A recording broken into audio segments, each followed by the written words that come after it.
नमस्कार प्रिय दर्शकों, हर हर महादेव। आप सभी का स्वागत है हमारे YouTube चैनल आध्यात्मिक ज्ञान में। दर्शक बंधु, क्या आप जानते हैं कि महिलाएं अपने जीवन साथी से कब तक स्नेह करती हैं और वे कितने समय तक अपने पतियों के प्रति प्रेम बनाए रखती हैं? दर्शकों, आपने अक्सर देखा होगा कि लोग अपनी पुत्री का विवाह किसी समृद्ध परिवार में ही कराना चाहते हैं। उनका मानना होता है कि उनकी बेटी वहां जाकर खुशहाल जीवन बिताएगी। लेकिन दर्शक बंधु, यह निश्चित नहीं कहा जा सकता कि उनकी बेटी का जीवन सुखमय होगा या कष्टों से भरा रहेगा। आज का विषय अत्यंत दिलचस्प और विचारणीय है। आज की इस प्रस्तुति में हम आपको एक सच्ची घटना के माध्यम से समझाएंगे कि महिलाएं अपने पति से कब तक प्रेम करती हैं। आप सभी जानते हैं कि वर्तमान काल अर्थात कलयुग में हमारे पुत्र पुत्री किसी न किसी से संपर्क में आ जाते हैं और अनजाने में ही सही प्रेम में पड़ जाते हैं। लेकिन प्रेम हो जाने के बाद यह आवश्यक नहीं होता कि उनका विवाह भी निश्चित रूप से हो जाए। इसलिए मित्रों, आज हम आपको बताएंगे कि वे कौन सी स्त्रियां होती हैं जो अपने पति को जीवन के अंतिम क्षण तक प्रेम करती हैं, और वे कौन सी स्त्रियां होती हैं जो अपने पति के होते हुए भी किसी अन्य पुरुष की ओर आकर्षित हो जाती हैं और केवल दिखावे के लिए प्रेम का अभिनय करती हैं। इसलिए मित्रों, इस वीडियो को आरंभ से अंत तक अवश्य देखें, तभी आप यह समझ पाएंगे कि कौन सी स्त्रियां अपने पति से सच्चा प्रेम करती हैं और यह प्रेम कितने समय तक निभाती हैं। तो चलिए, आपका समय नष्ट ना करते हुए कथा को आरंभ करते हैं। लेकिन आगे बढ़ने से पहले आपको बता दें कि गरुड़ पुराण में कहा गया है कि कथा हो या सीख, अगर बीच में छोड़ दिया जाता है तो वह पाप की श्रेणी में आता है। तो आपसे निवेदन है कि वीडियो को अंत तक पूरा देखें, और यदि आप एक सच्चे सनातनी हैं और भगवान श्री राम में अटूट श्रद्धा रखते हैं तो अभी और वीडियो को लाइक करें, चैनल को सब्सक्राइब करें और कमेंट में जय श्री राम लिखकर अपना समर्थन व्यक्त करें। तो आइए प्रिय दर्शकों, बिना देरी किए आरंभ करते हैं आज की प्रेरणादायक कथा। दर्शक बंधु, अब एक कथा के माध्यम से जानते हैं कि महिलाएं अपने पति से कब तक प्रेम करती हैं। यह घटना उस समय की है जब देवी पार्वती और भगवान शिव कैलाश पर्वत पर विराजमान थे। उसी समय देवी पार्वती के मन में एक जिज्ञासा उत्पन्न हुई। माता पार्वती ने भगवान शिव से विनम्रता पूर्वक पूछा, हे प्रभु, आज मेरे मन में एक अनोखा प्रश्न उठ रहा है। यह सुनकर भगवान शिव मुस्कुराते हुए बोले, हे देवी, तुम्हारे मन में जो भी प्रश्न है निसंकोच मुझसे पूछो। तब माता पार्वती ने कहा, हे प्रभु, मेरा प्रश्न यह है कि सभी महिलाएं, विशेष रूप से पत्नियां, अपने पति से कब तक प्रेम करती हैं और यह प्रेम कितने समय तक बना रहता है। माता पार्वती का यह प्रश्न सुनकर भगवान शिव प्रसन्न होते हैं और उत्तर देते हुए कहते हैं, हे देवी, तुमने एक अत्यंत महत्वपूर्ण प्रश्न किया है। यह प्रश्न समस्त पुरुषों के लिए भी अत्यंत महत्वपूर्ण है। भगवान शिव ने आगे कहा, हे देवी, इस प्रश्न का उत्तर मैं तुम्हें एक कथा के माध्यम से दूंगा, लेकिन इस कथा को आरंभ से अंत तक ध्यान पूर्वक सुनना होगा। देवी पार्वती बोली, हे प्रभु, आपके मुख से यह कथा सुनना मेरे लिए परम सौभाग्य की बात होगी। भगवान शिव ने कहा, हे देवी, जो कोई भी इस कथा को श्रद्धा और संपूर्ण ध्यान से सुनता है, उसके घर में माता लक्ष्मी का स्थायी वास होता है और भगवान शनि की कृपा बनी रहती है। लेकिन जो इस कथा को अधूरा छोड़ देता है, उसके घर से माता लक्ष्मी विमुख हो जाती है। इसलिए हे देवी, तुम इस कथा को पूरे मनोयोग से सुनना। देवी पार्वती ने दृढ़ता से कहा, हे प्रभु, मैं आपको वचन देती हूं कि इस कथा को आरंभ से अंत तक अवश्य सुनूंगी। भगवान शिव कथा आरंभ करते हुए कहते हैं, हे देवी, यह कथा एक समय की है। उत्तर प्रदेश में स्वभावमान नामक एक प्रसिद्ध नगरी थी। उस नगर के पास एक घना और रहस्यमय वन था, जहां कोई भी जाने का साहस नहीं करता था। वह वन केवल जंगली जानवरों का निवास स्थान था और वहां मनुष्यों का आना जाना लगभग नामुमकिन था। साथियों, उसी उत्तर प्रदेश में एक पराक्रमी राजा राज्य करता था, जिसका नाम रतिभान था। राजा रतिभान की आयु लगभग 42 वर्ष हो चुकी थी, लेकिन अब तक उनका विवाह नहीं हुआ था। इसका कारण यह था कि अब तक उन्हें कोई भी ऐसी स्त्री नहीं मिली थी जो उनके हृदय को आकर्षित कर सके। उस राज्य में उन्हें कोई भी स्त्री सुंदर नहीं लगी थी। साथियों, उस राज्य में स्थित रहस्यमय जंगल की चर्चा चारों ओर हो रही थी। जब राजा को यह पता चला कि उनके नगर के निकट एक ऐसा जंगल है जहां केवल जंगली जीव रहते हैं और कोई भी वहां प्रवेश नहीं करता, तो उन्होंने स्वयं उस जंगल को देखने का निश्चय किया। राजा ने अपने मंत्रियों को आदेश दिया कि एक उत्तम घोड़ा तैयार किया जाए। जब घोड़ा तैयार हो गया तो राजा उस पर सवार होकर जंगल की ओर चल पड़े। जैसे ही राजा जंगल के प्रवेश द्वार पर पहुंचे, उनकी दृष्टि जंगल के किनारे स्थित एक कुटिया पर पड़ी। यह देखकर राजा को अत्यधिक आश्चर्य हुआ। उन्होंने सोचा, मैंने तो सुना था कि इस जंगल में न कोई आता है और न ही कोई जाता है, तो फिर यहां यह कुटिया कैसे हो सकती है। राजा उस कुटिया को बड़े ध्यानपूर्वक देखने लगे। तभी उनकी नजर एक अत्यंत सुंदर महिला पर पड़ी। वह महिला इतनी मनोहर थी कि राजा उसे देखते ही मोहित हो गए। दूर से ही राजा उसकी सुंदरता को निहारते रहे और बड़े ध्यानपूर्वक उसका निरीक्षण करने लगे। जब राजा धीरे धीरे उस स्त्री के समीप पहुंचे तो उन्होंने पाया कि वह एक वेश्या थी। साथियों, वह वेश्या इतनी आकर्षक थी कि मानो स्वयं स्वर्ग की कोई अप्सरा धरती पर उतर आई हो। राजा ने उसे अत्यधिक ध्यानपूर्वक देखा और उसके सौंदर्य पर मुग्ध हो गए। वे उसके प्रति इतने मोहित हो गए कि उन्होंने तत्काल ही विवाह का प्रस्ताव रख दिया। राजा जानते थे कि वह स्त्री एक वेश्या है, फिर भी वे उसके प्रेम में बंध चुके थे। राजा ने अब तक विवाह नहीं किया था क्योंकि उन्हें अपनी पसंद के अनुरूप कोई स्त्री नहीं मिली थी। जहां अन्य राजाओं की 42 वर्ष की आयु तक कई रानियां होती थीं, वहीं इस राजा ने अब तक विवाह से परहेज किया था। लेकिन जब उन्होंने इस स्त्री को देखा तो उनके मन में उससे विवाह करने की तीव्र आकांक्षा जागृत हो गई। राजा ने उस स्त्री से आग्रह किया, हे देवी, मैं आपके बिना अब एक पल भी नहीं रह सकता। कृपा करके मुझसे विवाह कर लीजिए। मैं यह भली भांति जानता हूं कि आप एक वेश्या हैं, फिर भी मैं केवल आपसे ही विवाह करना चाहता हूं। यह सुनकर वेश्या मुस्कुराई और बोली, हे महाराज, मैं एक वेश्या हूं और वेश्याएं किसी से सच्चा प्रेम नहीं कर सकती। वेश्याओं का कोई धर्म नहीं होता, वे केवल धन से मोह करती हैं। जहां अधिक धन मिलेगा वहीं वे चली जाएंगी। फिर वह आगे कहती है, हे राजन, क्या आपको यह झात है कि मेरे जीवन में असंख्य पुरुष आए और मुझ पर बेहिसाब स्वर्ण मुद्राएं लुटाकर चले गए? मैं सैकड़ों पुरुषों के साथ रही हूं, लेकिन किसी से भी स्नेह नहीं कर सकी। राजा उसकी बातों को पूरी तरह से नहीं समझ सके और बोले, हे देवी, मैं आपके कहने का आशय नहीं समझ पाया, कृपया मुझे विस्तार से समझाइए। तब वेश्या कहती है, हे राजन, मैं अब तक अविवाहित हूं, किंतु एक विवाहित स्त्री के समान जीवन व्यतीत कर रही हूं। प्रतिदिन नए नए पुरुष मेरे पास आते हैं, अपनी इच्छाओं की पूर्ति करते हैं और चले जाते हैं। वे मुझ पर ढेर सारी स्वर्ण मुद्राएं लुटाते हैं, लेकिन मैं इसे प्रेम नहीं मानती। मैं एक वेश्या हूं और मुझे यह सब करने के लिए मजबूर होना पड़ता है। इसके बाद वेश्या राजा से निवेदन करती है, हे महाराज, मेरा आपसे अनुरोध है कि आप अपने राज्य में लौट जाएं और मुझसे विवाह करने का विचार त्याग दें। आप उत्तर प्रदेश के एक प्रतिष्ठित, शक्तिशाली और धर्मपरायण राजा हैं। यदि आप मुझ जैसी एक साधारण वेश्या से विवाह करेंगे तो समाज में आपकी छवि पर आघात पहुंचेगा। एक राजा के लिए वेश्या से विवाह करना उचित नहीं है।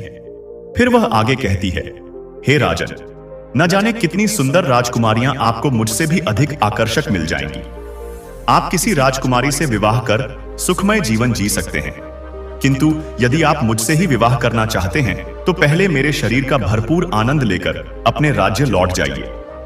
यह सुनकर राजा बोले, हे देवी, मैं आपके बारे में सब कुछ जानता हूं, फिर भी आपकी अनुपम सुंदरता पर मोहित हो चुका हूं।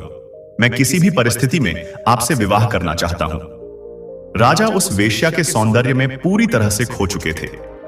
वे उसके प्रेम में इस कदर अंधे हो गए थे कि अब स्वयं पर नियंत्रण नहीं रख पा रहे थे।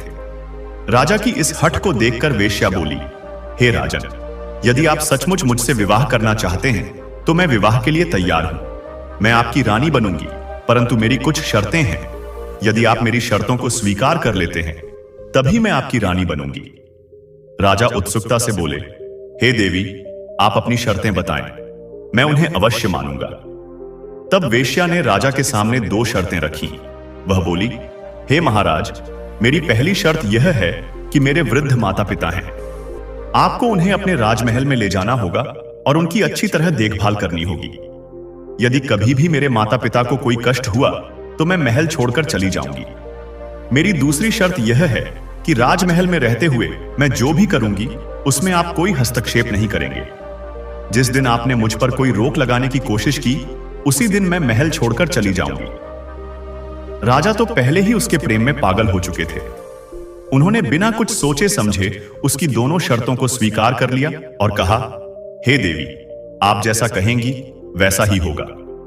कृपा करके अब बिना विलंब किए मुझसे विवाह कर लीजिए और मेरे साथ राजमहल चलिए। मैं आपके बिना अब एक क्षण भी नहीं रह सकता। मैं आपसे अत्यधिक प्रेम करता हूं और आपके बिना नहीं जी सकता। मैं आपकी सभी शर्तों का पूर्ण रूप से पालन करूंगा। इसके बाद वेश्या ने राजा से विवाह कर लिया। अपने वृद्ध माता पिता को साथ लेकर वह विवाह की सभी विधियां पूर्ण कर राजमहल के लिए प्रस्थान कर गई। राजा अत्यंत प्रसन्न थे कि उनकी मनोकामना पूर्ण हो चुकी थी। राजमहल पहुंचने पर राजा ने वेश्या के माता पिता के लिए एक सुंदर कक्ष निर्धारित किया और सैनिकों को आदेश दिया कि उनकी पूरी देखभाल की जाए। किंतु जब इस विवाह की खबर प्रजा तक पहुंची तो वहां भारी नाराजगी फैल गई। जनता यह स्वीकार करने को तैयार नहीं थी कि उनका राजा किसी वेश्या से विवाह करे। हमारे महाराज के लिए तो सैकड़ों सुंदर राजकुमारियां विवाह के लिए प्रस्तुत हो सकती थीं, किंतु उन्होंने एक वेश्या से विवाह कर लिया। पूरे राज्य में इस विवाह को लेकर चर्चाएं होने लगीं और प्रजा अत्यधिक असंतोष व्यक्त करने लगी। साथियों, इधर राजा ने वेश्या के साथ विवाह कर लिया था। दूसरी ओर कुछ षड्यंत्रकारी लोगों ने उस वेश्या के माता पिता को समाप्त करने की योजना बनाई। उन्होंने अपने अनुचरों से कहा, आज रात ही तुम्हारा कार्य पूर्ण हो जाएगा। जैसे ही रात का तीसरा पहर होगा हम उस वेश्या के माता पिता का वध कर देंगे। मित्रों, जैसे ही मध्यरात्रि बीती और तीसरा प्रहर शुरू हुआ, चोर छुपते छुपाते राजमहल में प्रवेश कर गए।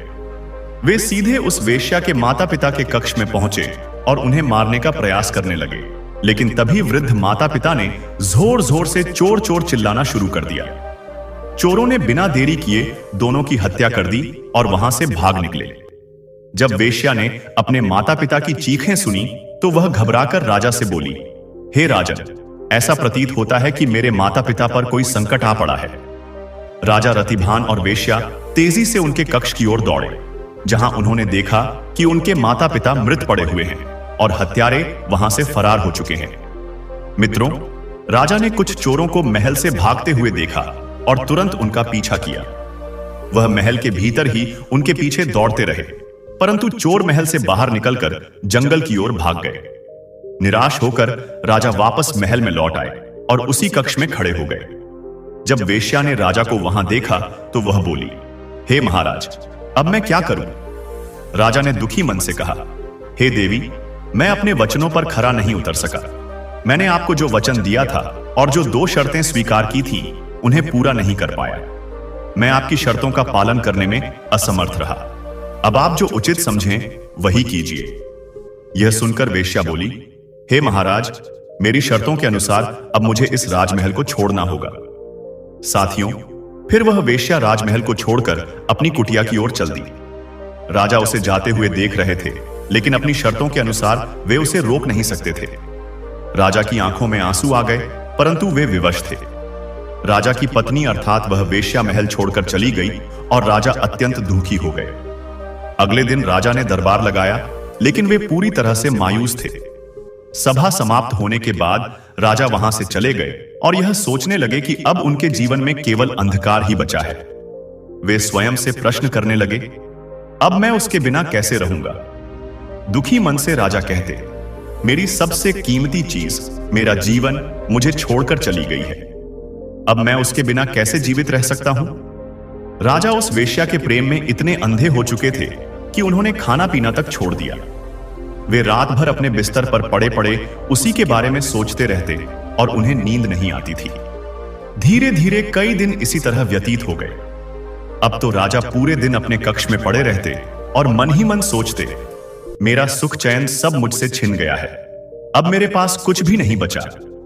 साथियों, राजा अब उस वेश्या के लिए अत्यधिक व्याकुल रहने लगे। उन्हें अपने ऊपर कोई नियंत्रण नहीं रह गया था। फिर एक दिन वे अपने घोड़े पर सवार होकर उस जंगल की ओर रवाना हुए जहां वेश्या की कुटिया थी। जैसे ही राजा कुटिया के पास पहुंचे वे उसके सामने जाकर खड़े हो गए और व्याकुलता से बोले, हे प्रिय, आप मेरी पत्नी हैं और अपनी शर्त के अनुसार आपने मुझे छोड़ दिया। लेकिन हे प्रिय, जब से आप मुझे छोड़कर गई हैं, मेरा सुख चैन मुझसे छिन गया है। अब तो मुझे पूरी रात नींद नहीं आती। मैं रात भर करवटें बदलता रहता हूं, कभी उठकर बैठ जाता हूं तो कभी लेट जाता हूं। हे देवी, आपकी याद मुझे बहुत सताती है। फिर राजा ने गहरी सांस लेते हुए कहा, हे प्रिय, कृपया मेरे साथ राजमहल चलिए, क्योंकि मैं आपसे अत्यधिक प्रेम करता हूं। राजा की बात सुनकर वेश्या मुस्कुराई और बोली, हे राजा, मैं कुछ समय के लिए आपकी रानी बनकर महल में रही, परंतु आपको यह झांत है कि मैं एक वेश्या हूं। वेश्या का कोई धर्म नहीं होता। न जाने कितने पुरुष उसे पति के रूप में अपनाते हैं और फिर छोड़कर चले जाते हैं। वेश्या के जीवन में हर दिन नए नए पुरुष आते हैं और चले जाते हैं। यही उसकी नियति है। फिर वह राजा की आंखों में देखते हुए बोली, हे राजन, वेश्या का अर्थ ही अपने शरीर का सौदा करना है। वेश्या अपने शरीर को बेचकर जीवन यापन करती है।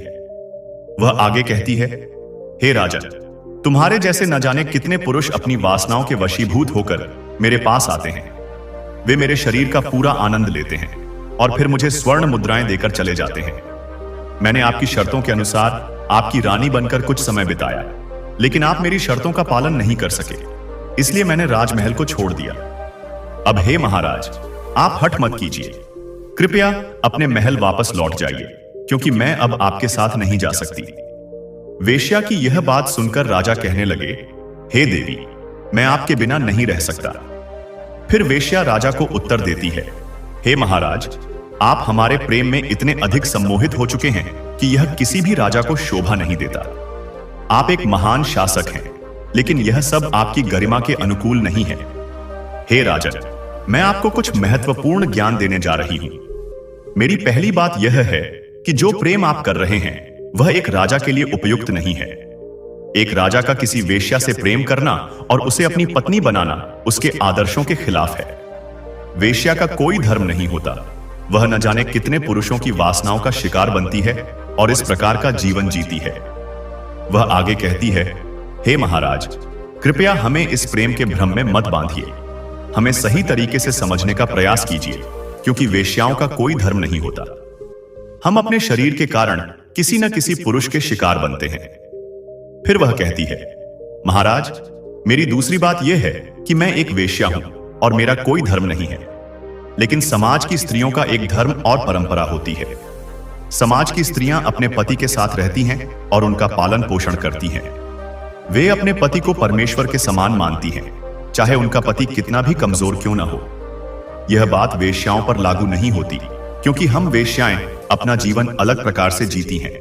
समाज की स्त्रियां यह चाहती हैं कि उनका पति किसी अन्य स्त्री के पास न जाए और किसी पराई स्त्री की वासना का शिकार न बने। उनका कर्तव्य होता है कि वे अपने पति की सेवा करें। एक स्त्री अपने पति के लिए हर प्रकार का दुख सहन कर सकती है।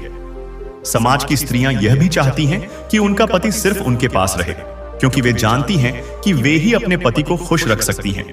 इसलिए हे राजन, एक राजा को समाज की किसी स्त्री से विवाह करना चाहिए। हम वेश्याओं का कोई धर्म नहीं होता। हम जहां धन पाते हैं वहीं चले जाते हैं। हमारी भूमिका यही होती है कि हम अपने शरीर को बेचकर अपनी आजीविका कमाएं। जहां हमें अधिक धन मिलता है वहीं हम उस पुरुष की रानी बन जाती हैं। जब तक वह हमें धन देता है हम उसके साथ रहती हैं। जैसे ही उसका समय समाप्त होता है हम किसी और के पास चली जाती हैं। इसलिए हे महाराज, हम जैसी वेश्याओं का कोई धर्म नहीं होता।